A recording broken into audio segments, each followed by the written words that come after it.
I'm going to be honest here, viewers. I don't really want to make this video. I'll tell you why at the end.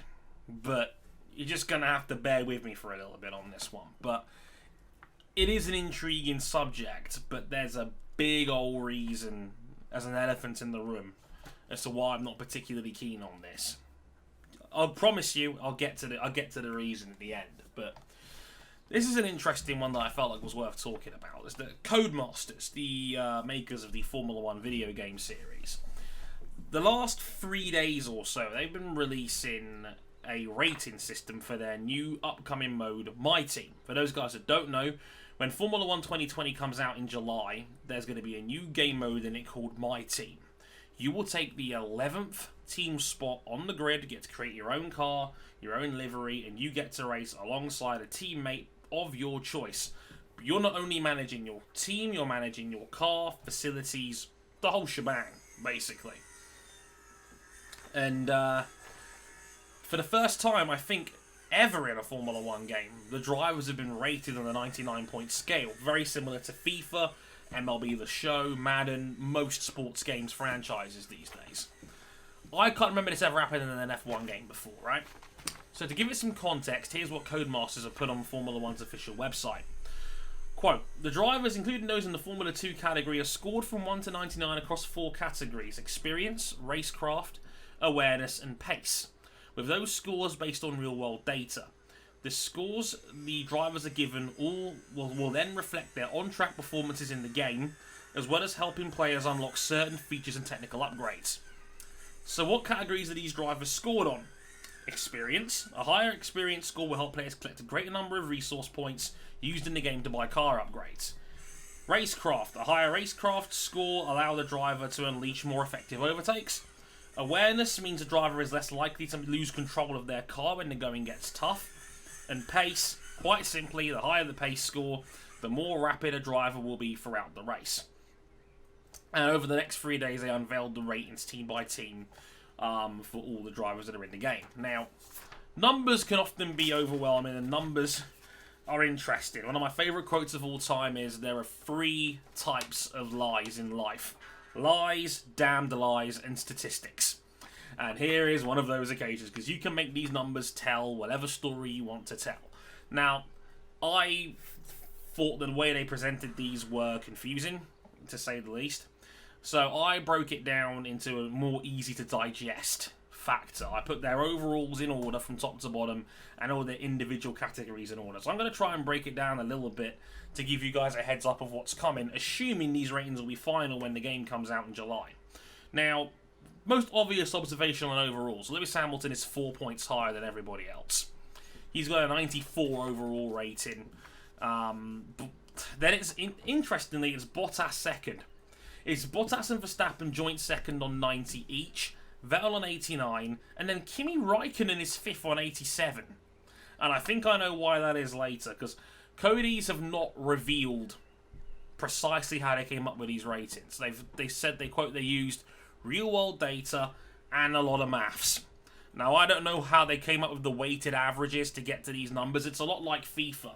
You don't just take the average 6 points on the front of the card and use that as your overall average. There's a lot more to it than that. Like, the individual categories of 6 are grouped and averaged as well, and then there's a whole heap of maths involved in that. Look, Cody's have said they might reveal these numbers later.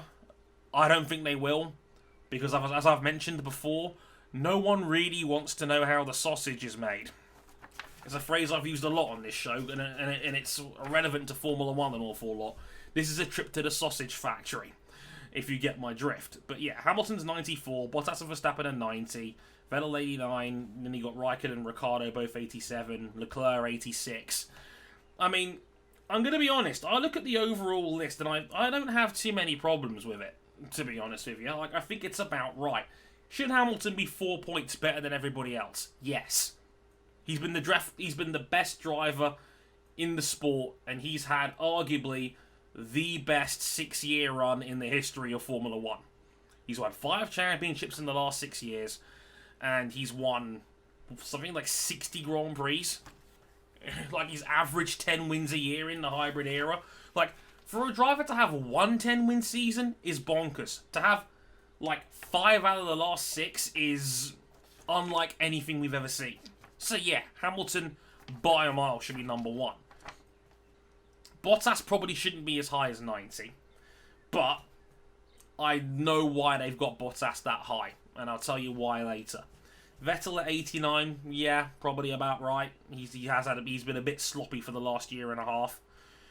Raikkonen's 87 because of his experience stat. I can tell you that for free. I'll get to that in a minute. Carlos Sainz Jr. is a little bit on the short side at 82. I think he probably should have been a little bit higher. Besides that, I think everything else is about right. I think Magnussen's a little low at 78. But, again, if a rating is 1 or 2 points out, how much am I really going to nitpick? If it's a point either side, like, I'm cool with that, you know? I'm only going to point out if something is particularly egregious, if it's maybe 3 or 4 points out from what I think it should be. Raikkonen, I think, is a little high at 87. I think Sainz is a little low at 82. I'm glad Perez got some shine at 85, because Perez has been the best midfielder of the last decade. So, he deserves credit where it's due, and I'm glad the game has recognised that. The only other one is Nicholas Latifi being 64. Like, Latifi being 9 points lower than everybody else. I mean, I get it. He's not turned a wheel in Formula 1 yet. So they kind of have to base it more on Formula 2. And I think Latifi is an interesting yardstick where that is concerned. Friend of the show, RJ O'Connell, actually did a really interesting list regarding that in our Discord server, which I'll put up now, along those lines. Why do I always point the wrong way when I do that anyway? And look, I'll put the list up on the screen, and using Latifi as a reference, he scored all of Formula 2. They've not been revealed yet. I don't know if they will later or nearer the game's release, but the quote did say that Formula 2's drivers will be rated as well, and they're probably going to have like much lower experience scores and whatnot, which I'll get to now. But Latifi at 64 is harsh. I don't think he's 9 points worse than Giovinazzi, who is the landmark last place driver on the grid. And I'm glad they didn't overrate Russell either, because I've said it before, I know a lot of people are dying for George Russell to join a big time team or to get the Mercedes seat. No one has any idea how good George Russell actually is, and I don't care what you tell me. So, you look at the experience category, and most of the ratings are below 60. Like 65 seems to be about the par score here. And again, I'm not surprised by that. It's a young grid. We had 3 rookies come up the field below the age of 22 last year. Charles Leclerc's only had 2 years experience. Lance Stroll's only had 3 years of experience. It's a young grid. I think the median age, I want to say, is 27. And I think a good chunk of the field, I think maybe half the paddock now is 26 or less. So for F1 terms, it's a really young, relatively inexperienced field in the grand scheme of things. Like, Raikkonen's got 98 because, look, if we get anything close to resembling a full season, Raikkonen will become F1's all-time appearance leader by the end of the year. Lewis Hamilton at 89 is fine as far as I'm concerned. Look, he's in the 250 club. There's only 9 drivers ever that's done more than 250 Grand Prix. So again, he's going to have a really high experience stat because he is one of the most experienced drivers ever. We forget this is year 14 for Lewis Hamilton in Formula 1. So, you know, I'm going to make the most of it. Again, looking at the list, Vettel's on 88, then Perez. Again, Perez has been in the sport since 2011 now. This is like year 10 for Perez. So he's at 78. Ricciardo, similar. Grosjean, similar. And then you get to like the only thing I find weird is that Verstappen and Sainz Jr. are 3 points apart. Verstappen's 68, Sainz Jr. 65, and yet they've both had the exact same number of Grand Prix. As has Kevin Magnussen, 102. They've all done 102 Grand Prix, and yet Verstappen's experience is 3 points higher. And don't say it's because he's driven for a better team, because if you look further down the list, Lance Stroll has had a whole extra season in F1 compared to Charles Leclerc, and Leclerc, his experience rating is only 1 point lower than Stroll's, despite there being 20 races between them. It doesn't really add up. Are they scoring it based on the fact that Leclerc did a season in Formula 2, and that Lance Stroll didn't and jumped straight in from European Formula 3? I don't know. We'll have to wait and see on that one. But the experience score, doesn't really matter so much because, as Paul Gill for Codemasters revealed on Twitter, these ratings are dynamic. They will change as the course of MyTeam mode goes on. So it's really not that big a deal in the grand scheme of things. These numbers, the experience rating will go up automatically, and most of the drivers are roughly in the same ballpark anyway.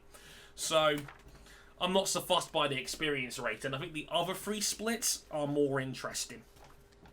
Racecraft isn't really one of them, because again, everybody's got really high ratings. The par score is Carlos Sainz at 88. Pardon me.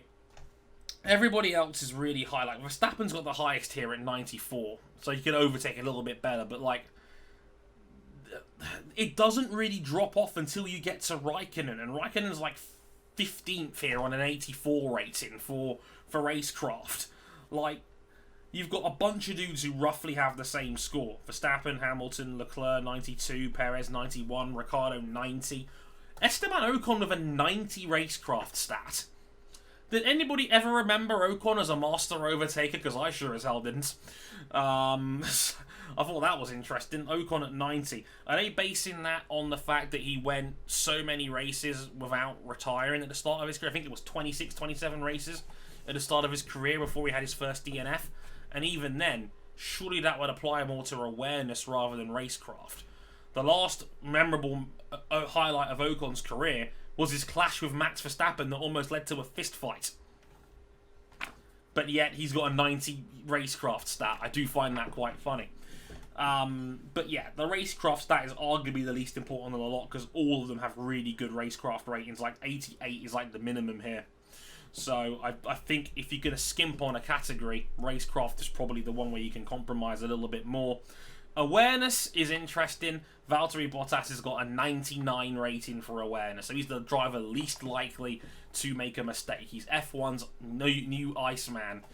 Again, should he have a 99 stat based on real-world data? Probably not. But I think there's a good reason why they've done this with Bottas.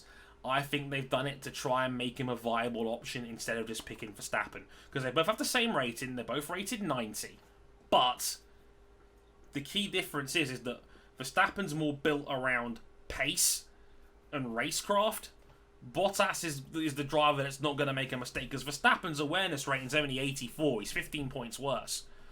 So that might give teams a viable reason to pick Bottas because he's more experienced and has better awareness over Verstappen, who, if we're basing this on real-world F1, and if we're basing this based on fandom, Verstappen is super popular, still really, really young, still has good experience, and is fast as all hell.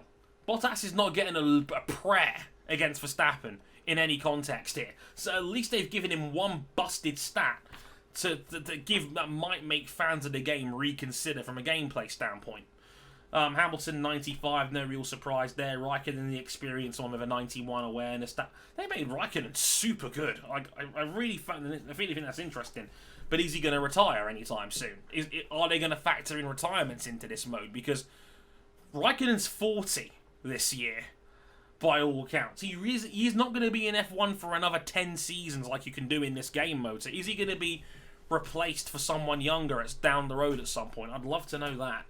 Again, the awareness seems to be quite wild. Like it varies from Giovinazzi's 70 down to up to Bottas's 99. I'm glad Latifi's got an 80 stat and that's putting him middle of the road for awareness because he does have a lot of Formula 2 experience and he didn't get into a lot of big incidents in Formula 2 either, so I'm glad they didn't skimp on Latifi there. But again, 80 is about the average. Anything above 80 is good value, anything below that probably isn't. Pace, Verstappen joint level with Hamilton on 96. Again, sounds about right. Vettel 94, we forget how good a qualifier he is. Leclerc right behind him, won the pole trophy last year, 93. And then, yeah, the par seems to be about 83. Raikkonen, Stroll, Grosjean, Magnussen and Albon all have 83 pace. Anything more than 83 is probably above average here and is quite good if you want to look out for drivers you want to hire. Compared to contract value and anything like that, is fine. So the younger drivers are the ones they seem to have docked here because, again, Ocon 82, Albon 83, Russell 80, Gasly 80, Norris 80. Giovinazzi 79 and Latifi 64. So Latifi slow as dirt, which is just a bit harsh on the whole thing. But, you know, these things cause intense debates, and that's why I kind of didn't want to make this video, because Cody's knew exactly what they were doing here. This was a sucker video. Like, they wanted people to talk about this. They wanted people to debate these ratings. They wanted people to go apeshit about them, because I mentioned this during my Hamilton versus Rosberg video I made earlier in the year. Controversy creates cash, and in the sports world, nothing gets people's pulses racing more than a good contrived debate. And driver ratings being used and what we think of drivers is a absolutely massive part of Formula 1 on social media, especially on Twitter. So of course people were going to go back and forth. And honestly, I bet right now that the F1 Games community department and the social media and the marketing team are laughing as they watch this video right now, because you know what they're thinking?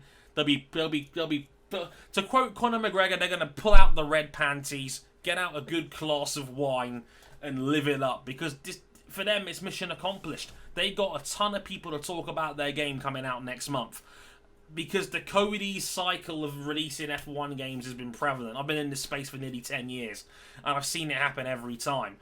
Like, game comes out, people are excited for the first week, they start discovering bugs and glitches, they get patched out. By the time we're a month in, we are like 7 or 8 patches in. We're on version 1.09 of the game by then. People are already tired of it. They realise the netcode's not improved, so online play is not particularly great. Everybody will sit down and watch Arav Ben and Jimmy Broadbent's career modes when they're put out on YouTube or MyDriver or whatever they're calling it these days. And then by the time we get to like October, everybody's bored.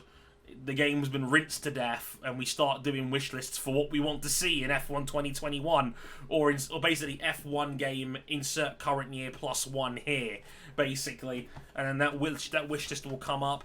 YouTubers will get bored, they'll start branching back into different games again to fill out with content, and the cycle repeats itself till next April when the next F1 game is revealed. I mean, don't get me wrong, I'm a sucker for this, and I have taken the hypocrisy bullet, so you don't have to. Thanks, Nostalgia Critic.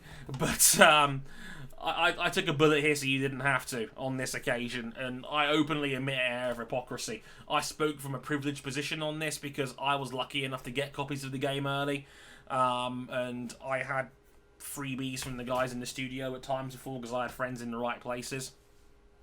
So I've benefited from that. So of course I've pre-ordered the Michael Schumacher 70th anniversary edition. God damn it, they get me every time. And it'll probably be the same for half of you guys watching this right now.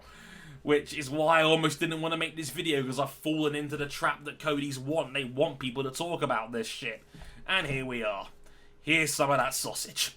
So I hope you enjoyed this 18-minute video analysing the driver ratings and any other interesting observations you've got. I'd love to hear them in the comments. Fire away as usual. But thanks very much for watching, and I'll talk to you guys next time. Sayonara.